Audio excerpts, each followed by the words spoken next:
right, my name is Melissa White, and it is truly an honor to be standing up here this year, being the first female chair for HEDCO. Woo! That's right. Thank you. There we go. Just a little bit about myself. I own Balanced Fitness and Health. We do physical and occupational therapy, and I have a business here in Hiawatha since 2015. Love the community, and obviously that's why I'm on the HEDCO board. What I want to do is give some thank yous to our partners and sponsors, which we have up on the screen there, outside as well on the TV. A shout out to Finnish Tower and ICT for being our main sponsors for the evening, so thank you. Let's give them a round of applause.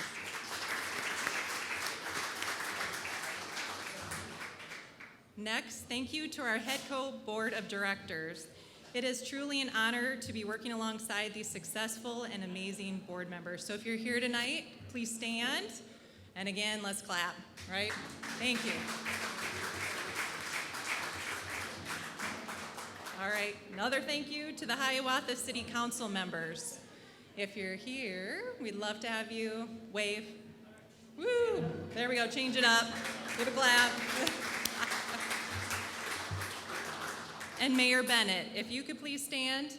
Thank you for your leadership and commitment to making Hiawatha a great place to work and live. Thank you. So I am very excited to be able to share what we have done in HEDCO this past year and our accomplishments. We spend a majority of our meetings working on the strategic plan to do our values and main initiatives, as this has not been done since 2015. For me personally, I feel this has really given us purpose and kind of a roadmap as to where we're going to go for the next couple years. So really awesome. One thing that hasn't changed is that we want to be celebrating Hiawatha businesses, new and existing, big and small. That will continue, I feel, as HEDCO's vision. Commitment to strengthening the economic development in Hiawatha. You know, there's so much growth with the future development opportunities around Tower Terrace and I-380 expansion, and this is just exciting for all of us that live and work here. So we are very excited. We're going to be working towards these initiatives. So if you do have a business here, you'll probably be hearing from us, and we'll see what next year brings. So excited to be able to share our successes next year. Another great accomplishment this year was updating our HEDCO website. So if you guys have not gone on there, we'd love to have you take a look at it. I think it's really awesome, it's great. And there are QR codes on the tables on there as well. So if you're interested in partnering with HEDCO, we would love to have that support. You know, our goal is to help lift up the Hiawatha businesses. And again, we need support, we need people to come alongside and help us with that.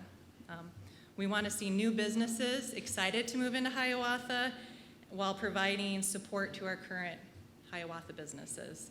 So moving on to the next slide, which is pretty cool. These are statistics about having small businesses move into Hiawatha. Hiawatha is home to 384 small businesses.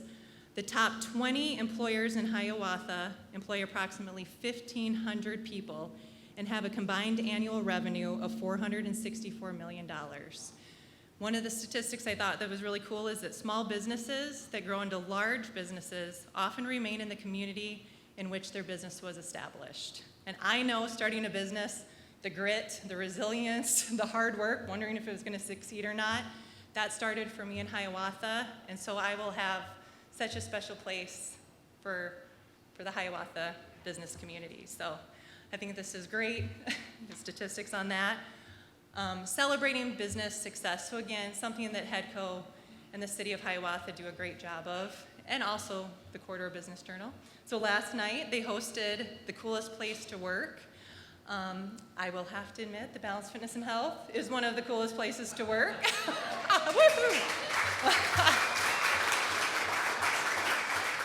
Skogman Companies also is located here in Hiawatha. And then the CBJ Best of the Corridor Hall of Fame went to Midwest Janitorial and Cedar Graphics. And the fastest growing companies, BLX and Hometown Restyling. So definitely. So way to go. So excited to have new businesses also starting up in Hiawatha. We did a lot of ribbon cuttings. They'll kind of go through here. We had 8 of them. I do not see this slowing down as the expansion continues. So really awesome. Welcome all of these businesses into Hiawatha. And then something that HEDCO we started a couple years ago was the High Strong to celebrate business anniversaries, right? So we're excited about new businesses coming in, but we're also excited to celebrate the businesses that have been here and to make Hiawatha what they are. So very awesome to see the 30 plus, 45, 50, and 75. That is really something to celebrate. So thank you to all those businesses that are here in Hiawatha.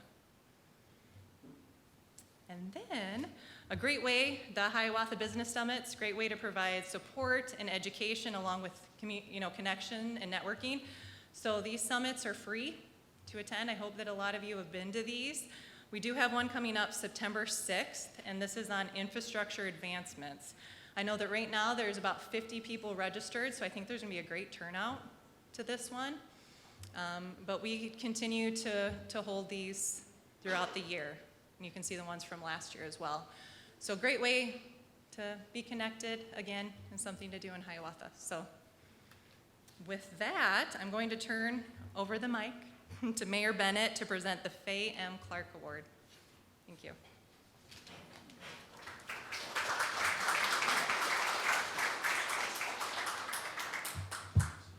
You left your drink tickets. Anyway, this is a new award that we put together and we're really proud of. Faye Clark was our founder of the city and started back in the day building mobile homes and it was just a situation that when the city got incorporated that Faye Clark was a big instrument in making that happen.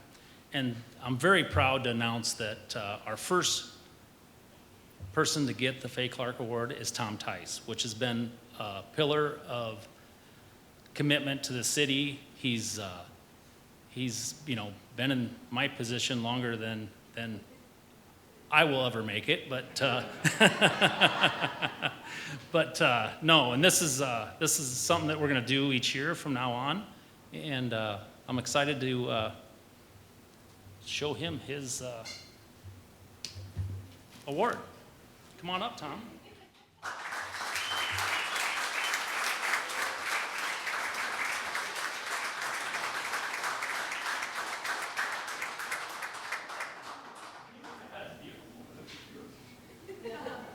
I'm not going to give a talk.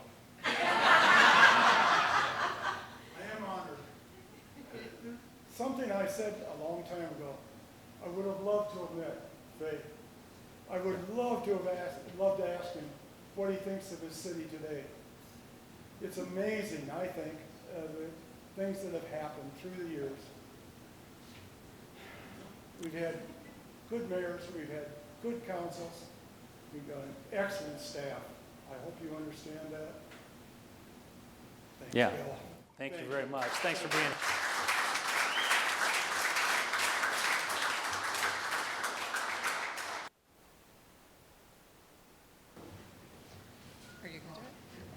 I didn't know I was going to have to, I don't think you need an introduction here, but Chad Pelley.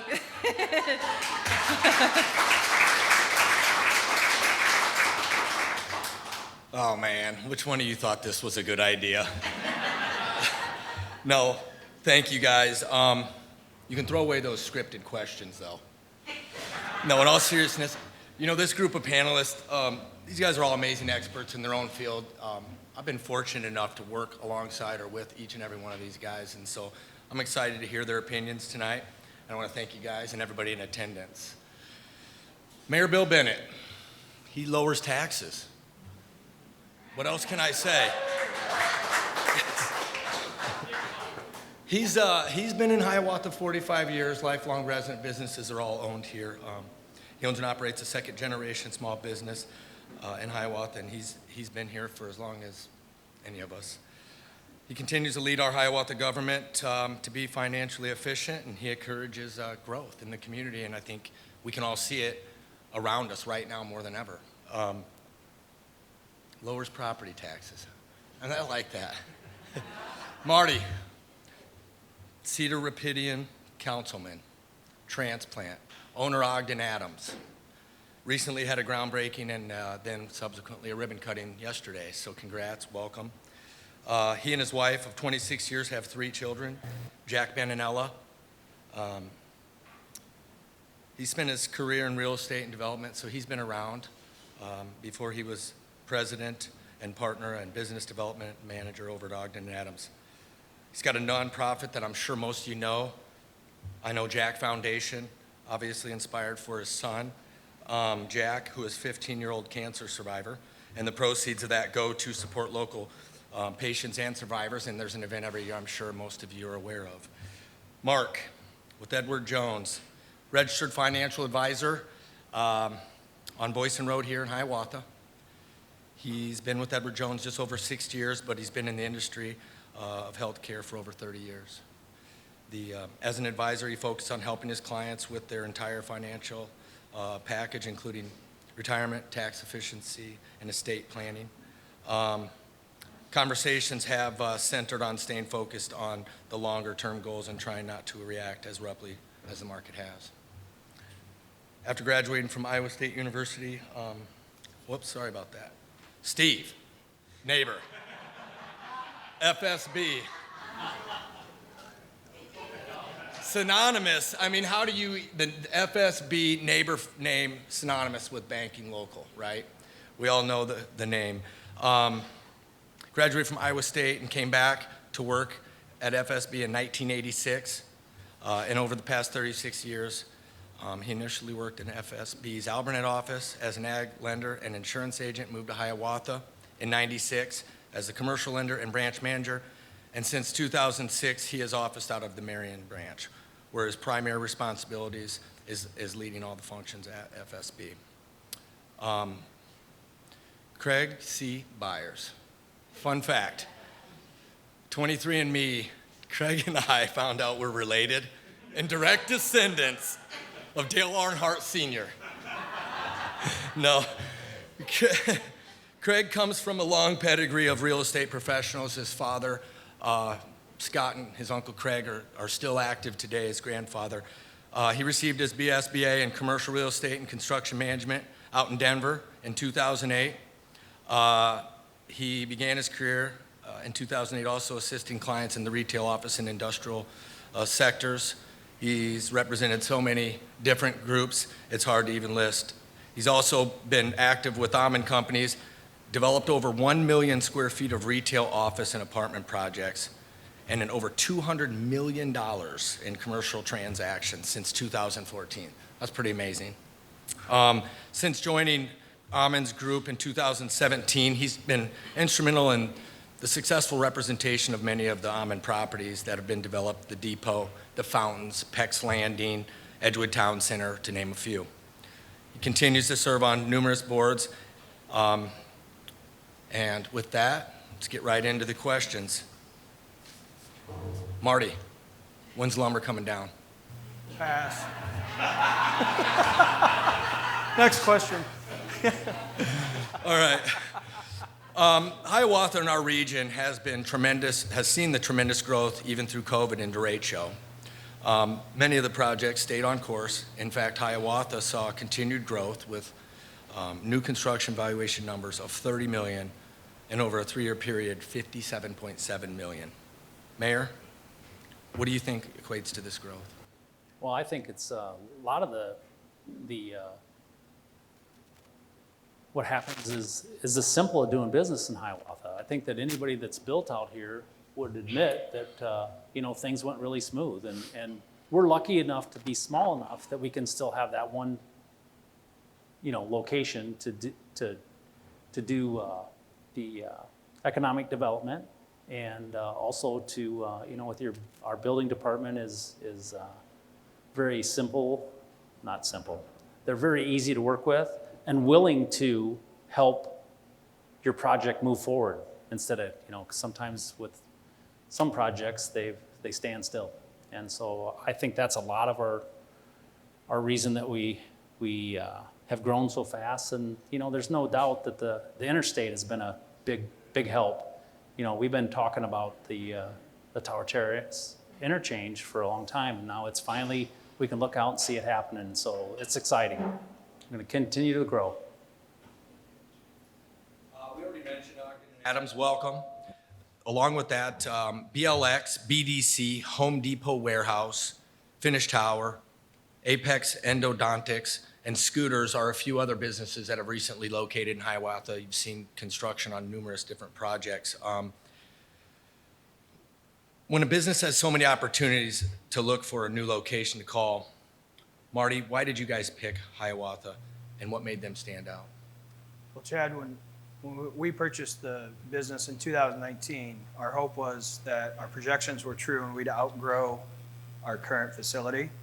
So we went on about a year kind of search for different sites. And we also did some research with our own drivers of where we deliver to.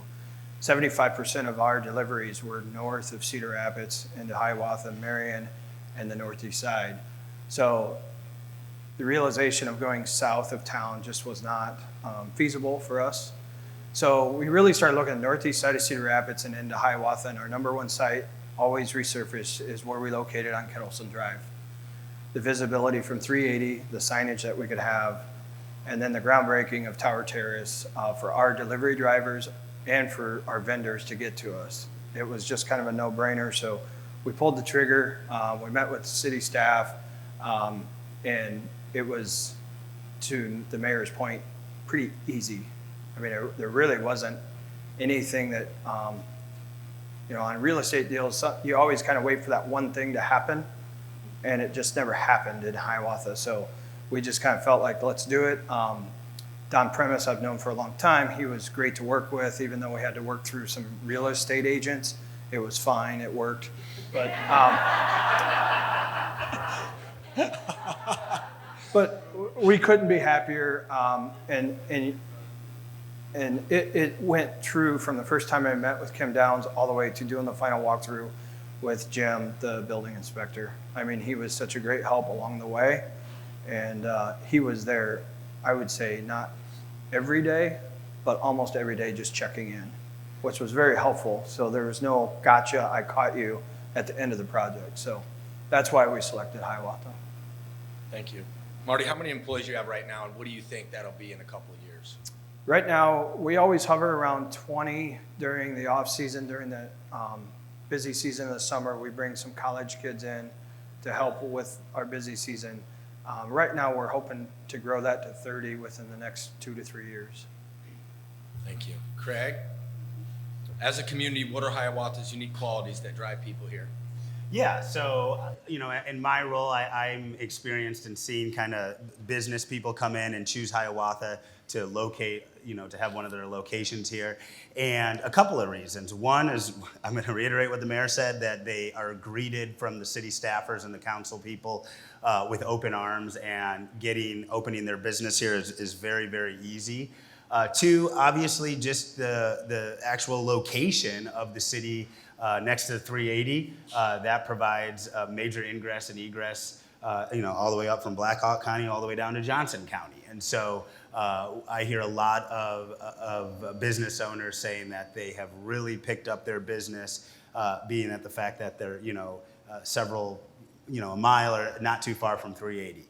The other thing is, and it's evident in this room, kind of just the close niche business community that's in this town. It's a smaller town, obviously, but you don't get that in a lot of smaller towns, with people looking out for each other. The fact that they support one another, whether you're buying insurance or buying food or something like that. You got business owners look to use each other here first, before going outside. So I think those are kind of the three major things that make this a very attractive place for people to locate their business. Thank you. Craig's. So Hiawatha continues to see this growth commercially and residentially. Many people are talking about commercial vacancy.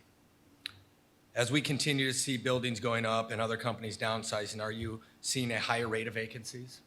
We're really not. It depends on kind of what sector you're looking in. You know, anyone, if you own warehouse or industrial, keep that, because that is getting filled quickly. You know, your other vacancies that might be going up, multifamily, I see tend to get filled very, very quickly. Retail, that's slower. It's not, it's not dead, but it's slower. But retailers and landlords and retail landlords are finding different ways to incentivize their tenants to locate there. But after all, from where I've seen in other cities where you're kind of robbing Peter to pay Paul and moving this tenant over here to fill this, and now you've created a vacancy over there. I don't see that a lot here in Hiawatha. I feel like the first generation space gets filled, and the second generation space gets filled shortly after with a new tenant. So let's talk vacancy rates. Give us a commercial. What are they at right now for your retail? Craig? Is it concerning to you? Is the vacancy rate overall concerning? Oh, that's no. No. It's really not concerning to me. Should we be going up and speccing 30,000 square foot retail buildings? Probably not. But I think in this city, it's a slow moving train, and it gets filled. As for all other aspects, I was doing an MLS search for some office space here in Hiawatha for a user, and there's not a ton out there that's available, and that's a good problem to have. And so no, I don't see the vacancy rates being of concerning in this town. So you wouldn't recommend a 30,000 square foot spec building for yourself, but you and Jason would encourage me to? Yeah, 100%. And call us to list it. Oh, sorry.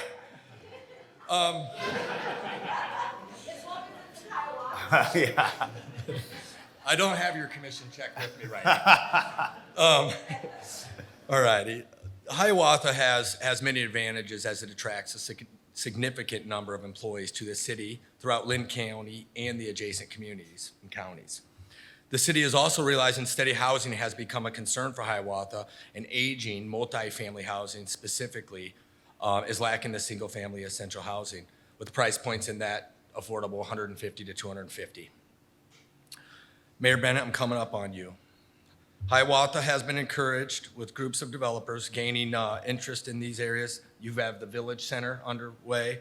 You've got Anthony Properties, the Hub, Town Center, Landover Companies, and D.R. Horton. And by the way, Kim, who just received some money from IFA, Landover. And so, can you speak on these future projects and their significance? What's that? Can you speak on these projects a little bit and their significance to the city? We've had a lot of economic development meetings for multifamily, and I spent personally a lot of time with Dawn's boyfriend, Doug, reeling in the Hodge family that put that project on Robbins Road, which is it's a good start to what Robbins Road is going to become. We have ideas with Robbins Road that's going to be huge. It's kind of, I think it'll take over our village center, congregating area that will maybe do some side street parking and make it so people can congregate there. And then, the investment we made in front of City Hall was something that we had needed to do. We got a gift of that trail coming through the city, and it gives a place for people to stop, use the restrooms, and we got an area there that they can cool off and take a rest, and then we also use it for other events, and that is going to be a big part of this success of Hiawatha. Just making it comfortable. We want people to come here, stay here, work here, and play here, and the residential, with what's going on with D.R. Horton, we're going to get these challenges under control, because we were so short of residential housing that we would watch the stuff come on the multiple listing, and Craig could probably contest to this, that we'd get two houses a month that would come on the multiple listing, and it's like we need more resources. So yeah, I think that there'll be a lot more to come, and this little $1 million gift we got today that I received a lot of calls on that, and it's exciting. You know, it's just one step further to fulfilling the needs that Hiawatha has. Yeah, we need those. I think I've heard you say it many times, you know, the partnership, the state, the city, and the developers. So, Craig, vacancy rates low for residential. You like them at 5%, they're down around 1.5%. Yep. Tell us how these affect the market. Tell us how they affect mortgages versus rentals. If you had your crystal ball here, where do you see the housing market and availability? Yeah. So speaking strictly residential, the residential market in, I'm going to speak all of kind of the entire Cedar Rapids, Hiawatha, Marion. It's slowing down. 2 years ago, you could put your house up and sell it with, sight unseen, 10, 20 grand above list rate. That's not what it is today. Major because obviously interest rates are going up. So I was speaking with a residential realtor, and she's saying there's this little bit of a battle of buyers who are suffering with the higher interest rates, saying I can only afford this amount, and her seller saying, well, no, we're still in this housing boom where you should buy my house sight unseen at 20 grand above list. And she's saying that sellers are going to start to I don't want to say feel the pain, but they're going to be brought down to earth with these higher interest rates in that. So, as for vacancy rates, for multifamily, getting into that, you always like to see that around 5%, just so you know that your rents are where they need to be, and that everyone is finding a place to live within your community. So yeah, if you have the ability, any new housing projects, whether it's market rate or subsidized or single family homes, anything you can bring to this city is gonna benefit it. Hiawatha's current village center vision promotes a live, work, play neighborhood, as the mayor mentioned. We're seeing this through city infrastructure investments and the most recent project completion of the Village Center Plaza. The Village Center vision will capture a variety of household types from seniors to younger professionals with an estimated 1,200 employees within walking distance of this area and a traffic count of 12,000 cars a day. They have a unique opportunity here in the city to introduce primary new multifamily within several potential residential, commercial, mixed-use projects throughout the city. These projects need to be incentivized, as mentioned, to be viable in some manner, typically at a local and a state level, to afford the price points in these rents that will capture the market and the workforce. This variety of rental option will provide the current employee several potential housing options within the village center. Hiawatha has created a fair and equitable program for their incentives, and even more importantly, they celebrate the projects as though they were their own. This question is going to be for all panels that feel like they want to chime in. How do these incentives make or break the projects? What do you see as the advantage of having an incentive program that's well-defined and apparent to those that use it? And without this program, what would happen to projects? And come on, I'll dive get in there. Yes, incentives are just huge for the larger projects, whether it's a local TIF incentive or brownfield for redeveloping an old, tired, obsolete building, workforce. All these are so critical, and I get to work with Nick Glue at Marion, and he always says it provides the gap to make the project work. And I can count countless large projects where it would not cash flow without those incentives, but you get those incentives in, and it provides the investor a reason to step in and take a chance. So I think they're huge. Yeah, I would definitely agree with that. Chad, you had asked, how it affects the viability of the project.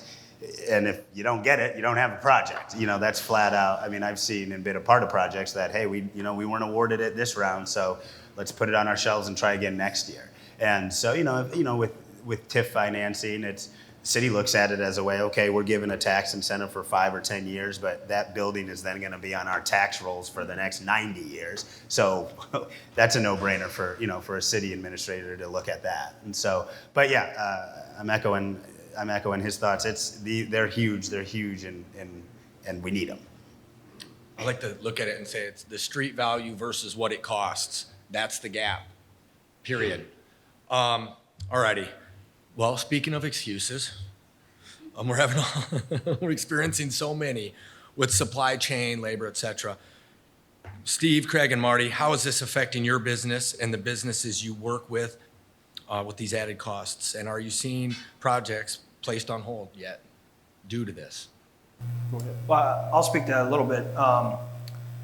You know, it seems like since 2020 with the COVID, we just haven't caught a break with the supply chain. And even before that, you know, most of our lumber comes from Canada or northern Washington. And former President Trump had the tariffs. So then there was this battle and they weren't letting, you know, the trains weren't coming across Canada, across the border. So that's when we really saw the spike in lumber go up a little bit. And then when COVID hit, you know, we saw plants shut down. So then there was a really kind of the material wasn't there. And I'll speak of one that is a little sensitive in the room, but we lost a pretty big project and it was just one piece of a house, but lead times went from 14 weeks to 32 weeks to 66 weeks, just because the window supplier lost his aluminum extruder company. And the reason why he did that is because all the aluminum came from Ukraine. So it's just like one thing after another, and we just, you know, and we're just trying to put the pieces together, and, you know, and then we have derecho, and these people have plywood over their windows, and we tell them their windows are gonna come in 32 weeks. You know, I mean, it's just tough. And it just, in the building industry, it happened. Vinyl siding. A year and a half ago, there was a freeze down in Texas. Well, the company that makes all the rosin for most of the vinyl siding companies in the United States was just across the border in Mexico. They were without power for 6 weeks. So it's just, I mean, if you look at it globally or you look at it just in our backyard, it's just not catching that break of a normal situation where you can go to the next guy, because the rosin company feeds 80% of all the vinyl companies in the United States. So I know you said the word excuses, but I can give them to you all day long. I mean, it's common practice now. I don't think anybody's accountable for anything with COVID, but anyone else want to chime in? Steve, are you guys seeing it with the projects put on hold or renegotiating, slowing down? As far as how it affects FSB, Chad, not a bunch, nothing worth mentioning, but our customers, like Marty, are definitely affected. And whether they can't get inventory or a part to finish an assembly or building projects, Ogden Adams always on time, by the way. But some other ones are. But the building projects just got stretched out. That's all there is to it. But yet, with all those challenges, it's amazing how they adapt and entrepreneurs just find a way to move forward, and they change their business model or what have you. And really, even all those headaches, things are good. Yeah. I mean, from us personally, certainly, you know, we've had to change how we operate. You know, a lot more planning, you know, a lot more of the thinking ahead and trying to forecast like that, because you do have the lead times, as Marty mentions. Crazy world. All right. I've read articles and reports that are saying the media is mostly exaggerating our consumers' demise. Mark, you deal with money all day long on a personal level, right? A personal level, yeah. True or false? Well, you know, I think anybody that watches, you know, the news, everything's fairly negative right now, but it's kind of timely. I just saw a research that came out from University of California in Berkeley, where they looked at the first 6 months of this year and overall household wealth, right? So inflation adjusted wealth, and for the bottom half of US families, under 160,000, inflation-adjusted wealth actually increased. So they actually have more wealth than, and in the middle of the peak of inflation, right? So gas was at its all-time high, groceries were going up, but yet their overall wealth was up. Now, middle class and upper class has actually shrank a little bit, and there's still a disparity between where all the wealth is. But what I think it points to, and a lot of small business owners that hire hourly workers right now probably are understanding that we have twice as many jobs as we do workers right now. So the quit rate of workers is high right now, at one of its all-time high, because you can quit and go get another job that pays more pretty quickly. So when we have jobs where we're making more money, we just subjectively spend more. So I'm not sure that the economy for, the majority of, well, let's say the bottom half has been impacted that much. Credit card transactions are up, airline sales, hotel sales, a lot of those service-oriented numbers are way up. Now, they may come down, but right now, I don't see from kind of that personal spend perspective that it's really impacted a lot of kind of the lower to middle class, people right now. I heard job hop and get paid A lot more. of job hopping, yep. Steve, do you want anything from your consumers on a consumer level? I think overall, there's there's some headaches there. The inflation, energy costs, taking a bite out of the household income. Consumer confidence index is probably lower. It is lower today than it was during the pandemic-caused recession 2 years ago. But with that said, like Mark says, the jobs are there, wages have been running a 3% increase for about 7 years, and I think the last 12 months it's closer to 7%. So you got jobs, you got income, you're still sitting on a fair amount of savings from the incentives and so forth. And so I think the spending, the way it sits right now, I think it's pretty optimistic times. So last week brought a host of data shedding light onto the state of the consumer. While the recession worries have been stoked by the high inflation that you talk about, supply bottlenecks and Fed rate hikes, household finances have been a source of optimism. We see the economy slowing and plenty of challenges remain, but the outlook is not as bleak as the headlines might suggest. We've got a 70% GDP, and the broader economic path forward is in the hands of the consumer. So here are 3 things the latest data tell us about consumers' prospects. Retail sales indicate the consumer, as you mentioned, is not going into hibernation. Initial claims confirm the labor market is healthy, but likely to slow. So, some fatigue a little bit ahead.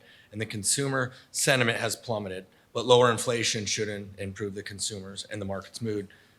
Mark and then Steve, can you guys expand on these 3 data points?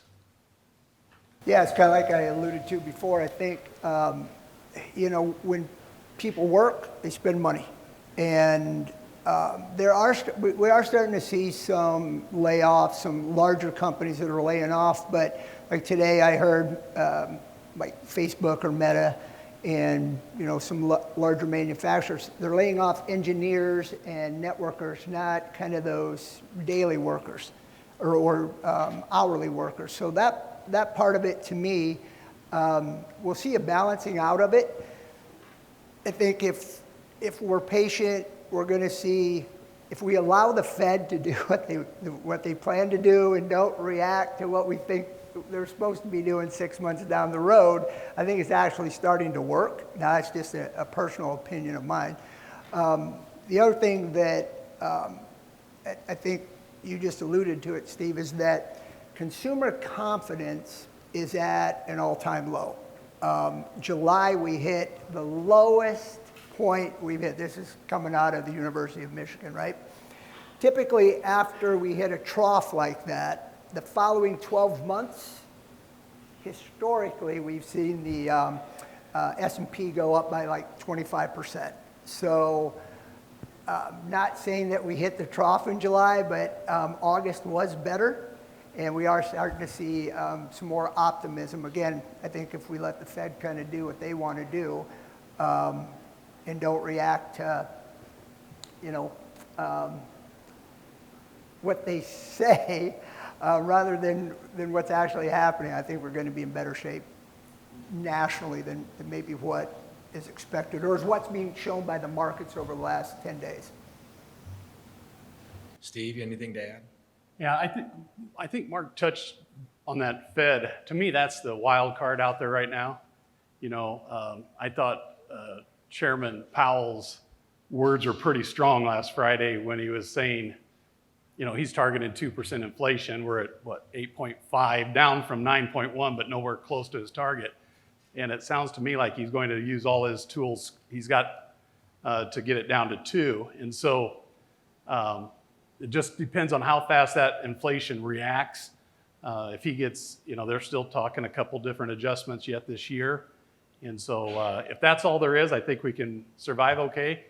It's just kind of interesting. You've got one branch of the federal government, so to speak, trying to crank down the economy a little bit, and another branch somewhat feeding money. And so it'll be interesting to me on which has the most impact on inflation there. So I'm laughing. You do that at your business? yeah. I heard again, you say quit your job and dump all your money in the stock market. It's good timing. Yes. Sorry. All right. As we talk about the retail sales, let's reflect on the city's vision for the redevelopment of the Robbins Road as well. In addition, Mayor, can you go ahead and expand on the effort focusing on retail strategies? Yeah, we with the village center that you've been involved in, and the old trailer court was what some of you might know that as. With the investment that the city made there, we have big plans for that area, and then we're going to go continually down to Boyson Road, and we're working with the investors, and we're also working with the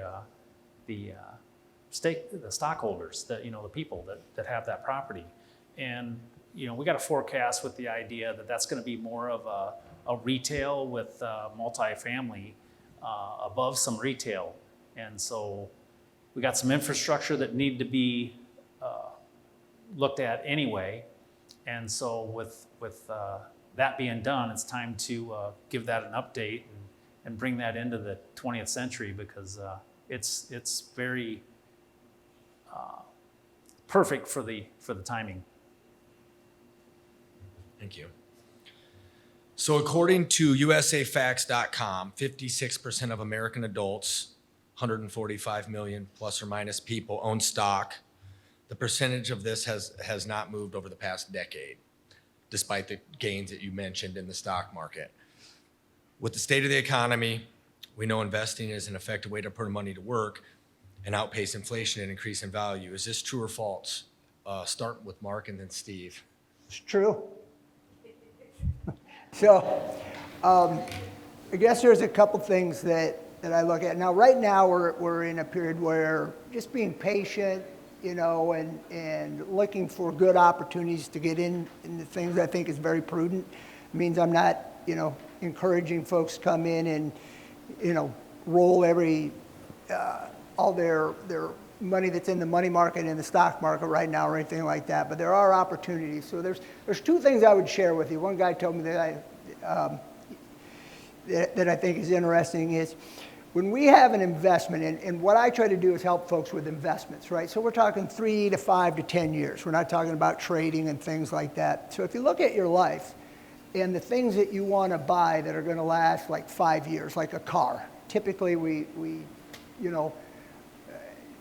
unless you're Marty, expect to own a vehicle for 3 to 5 years. Well, what other products in your life do you not want to buy on sale, right? So if we know we're going to invest in good, solid companies and they're down 30 or 40%, it doesn't mean we have to buy it all right now, but things are on sale right now, right?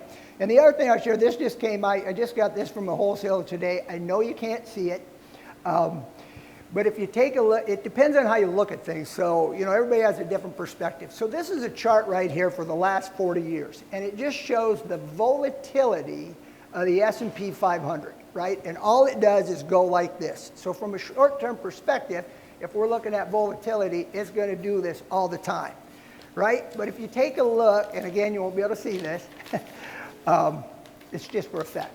But if you take $10,000 and go back that same 40 years and put it into the same S&P 500, your $10,000 would have done this over the next 40 years, but it would have turned into $1,056,000, right? So it all depends on perspective. I'm not having any of my clients put everything into the stock market right now, right? But we are talking about when it would be a good opportunity to look for things that we want to own over time, right?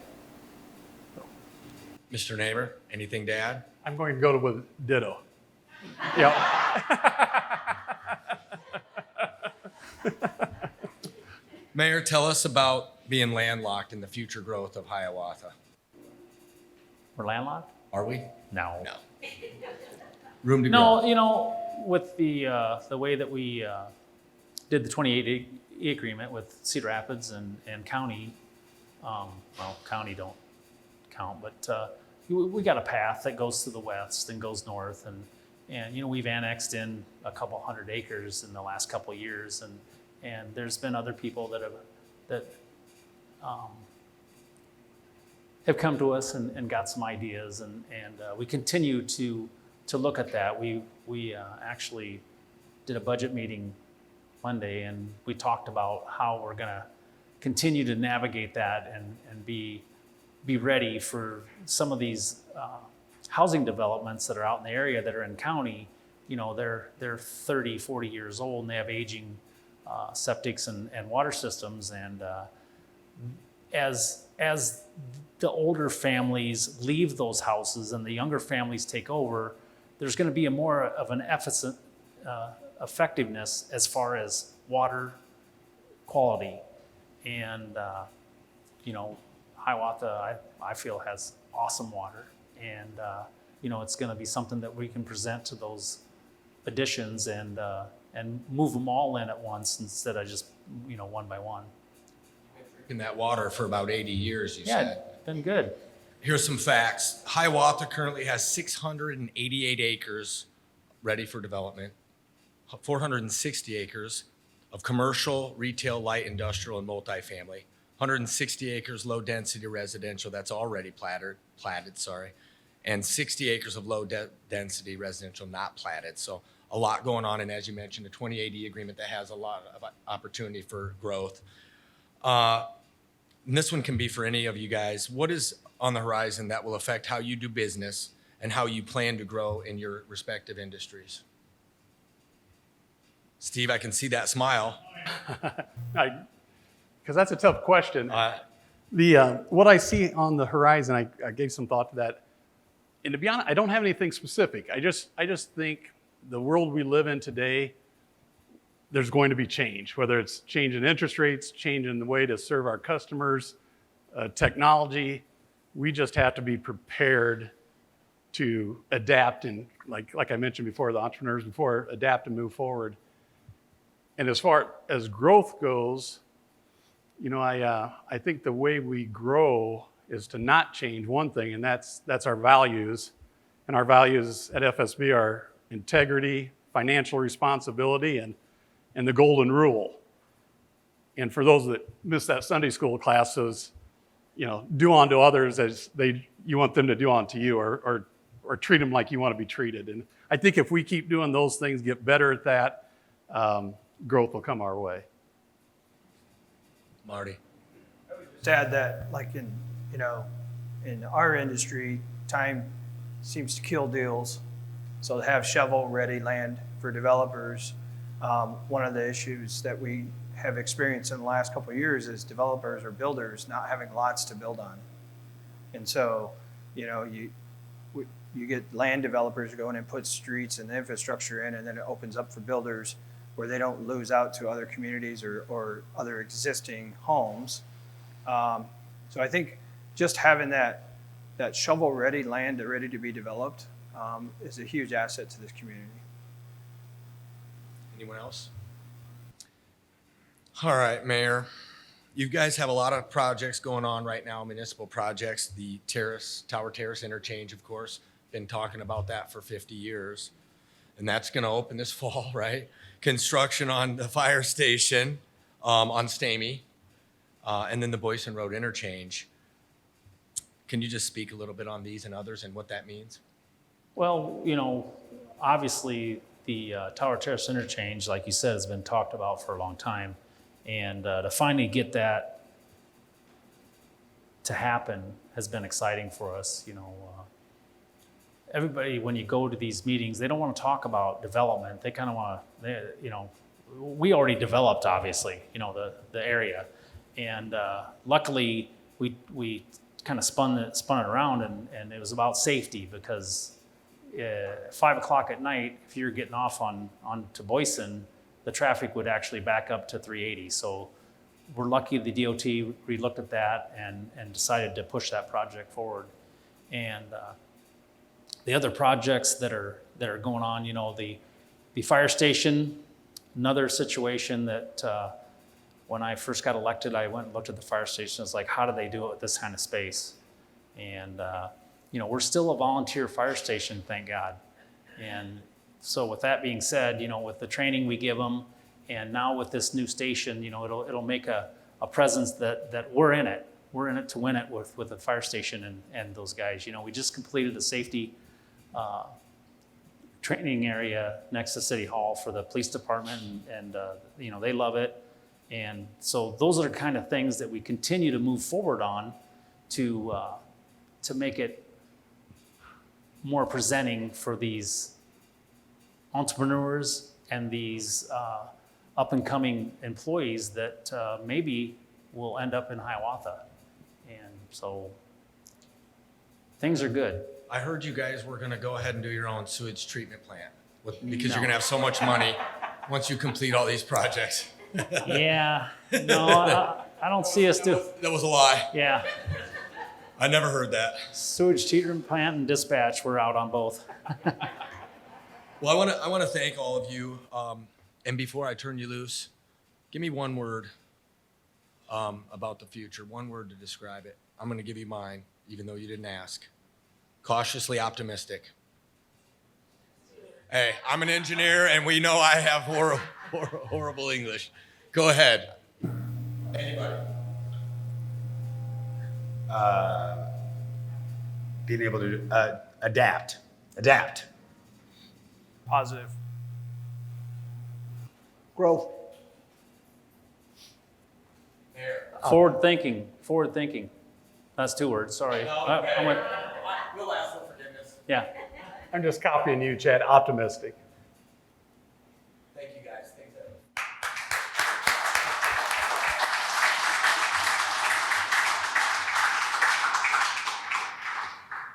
All right.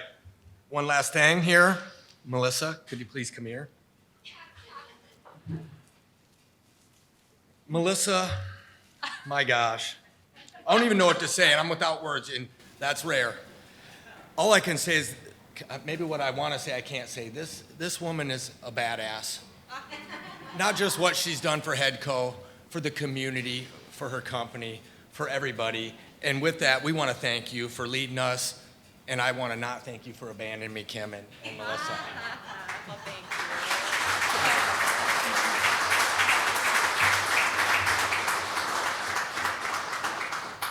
I don't think you should really sit down since you get to be the new head coach chair. So this is the last year for me standing up here.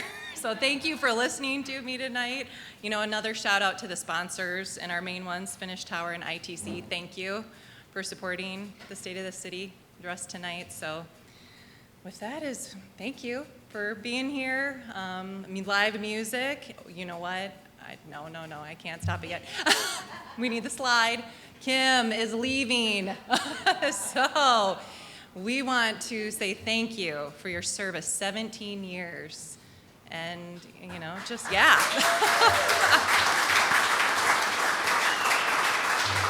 We have have a little bit of time. Do you want to take a couple minutes and speak? And yeah, so thank you for everything.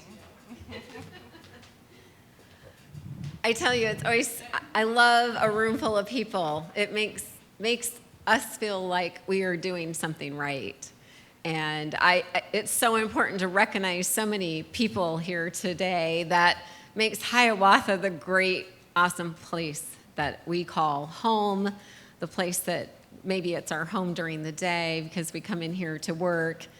Maybe it's family, friends, entertainment, whatever it is, this is the place that we truly enjoy. And that is certainly our goal. And when it's so awesome, it's kind of like full circle for me with having past Mayor Tice here today.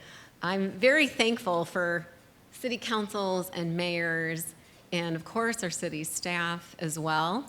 But Mayor Tice, he was the one that said, okay, Kim, here's where I want you to go, and I'd go. And he'd say, okay, Kim, here's where I want you to go, and I'd go. He taught me so much. I learned so much about what it was like to be a part of a community and to care about a community. So when someone said earlier that when you have a project in our community, and they said, City of Hiawatha acts like it's their own project, that is exactly how we are. It's that ease of doing business. It's taking pride in what you do and celebrating you. This is what today is all about. It's about celebrating all of you that are here today. We don't do any of this without all of you. We don't do any of this without our small businesses. We don't do any of this without the support of our community. HEDCO was formed on an idea. Mayor Tice at that time had said, we need an economic development corporation.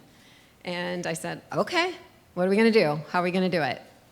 So the HEDCO members today, if you could raise your hands, past and present, there's many of us here.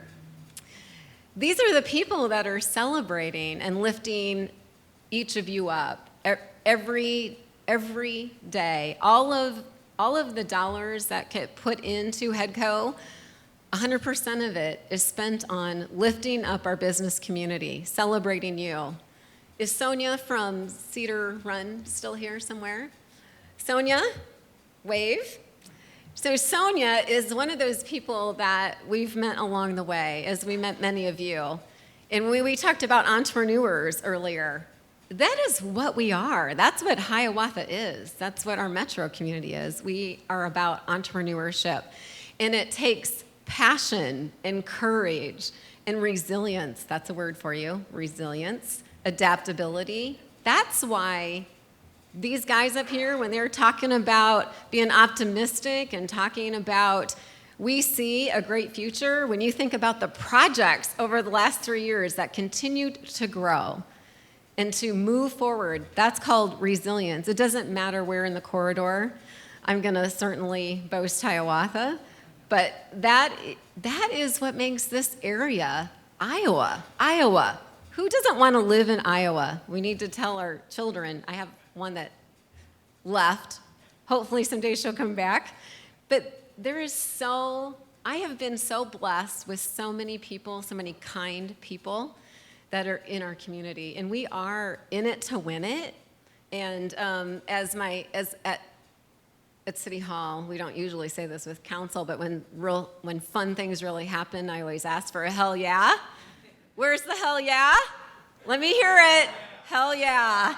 That's exactly right. We are in it to win it, and we continue to make this community of ours a vibrant community, and we do that because of each and every one of you. A couple other things I want to do, and I know our Hiawatha team is going to hate this too, but all of our City of Hiawatha team, will you please come up to the front? Dennis, load them up. Come on up. Come on up. We're not leaving until you come up.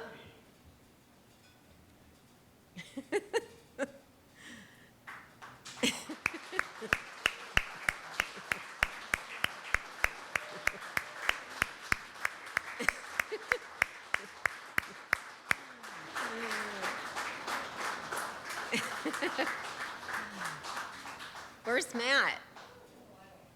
Where's Matt? Oh, okay. Janelle? Where's Janelle at? She had to leave too? Okay. All right, guys. This is our Hiawatha team. Today, it takes a village. Someone I know said that earlier. It takes a village. This is our village. This is the people that work hard for you every day, 24 hours, 7 days a week. This is the group that when the mayor and council want to lower the levy rate, or they want to maintain it, or they have a project that is top of mind, these are the people that make it work. They set policies and procedures. We do the work. These are the people, and you should be so proud of the Hiawatha team that we have.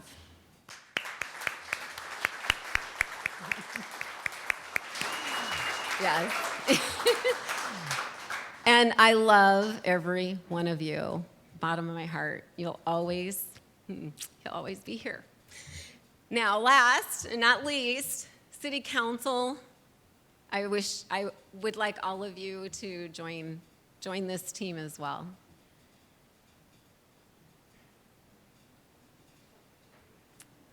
Okay, all right.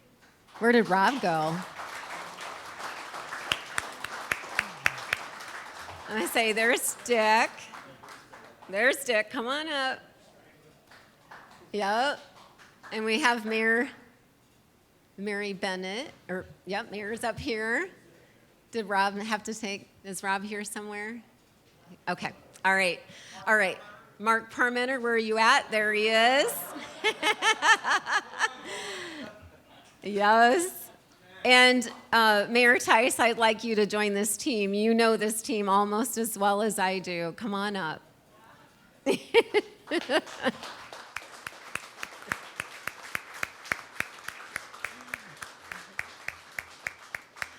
So today I'm taking the opportunity to celebrate all of these wonderful, fine individuals. And I also want to just turn it all back to you, because you too are worth celebrating, and we care about everything that happens in your role too. So thank you so much for being in Hiawatha. And is this it? You got more? Okay. They do. Well, thank you so much for supporting us, and please stay a while. There's going to be some music. And Elizabeth, wherever she is, Kelly, her team, Elizabeth's team, I'd like to thank you also for hosting us today.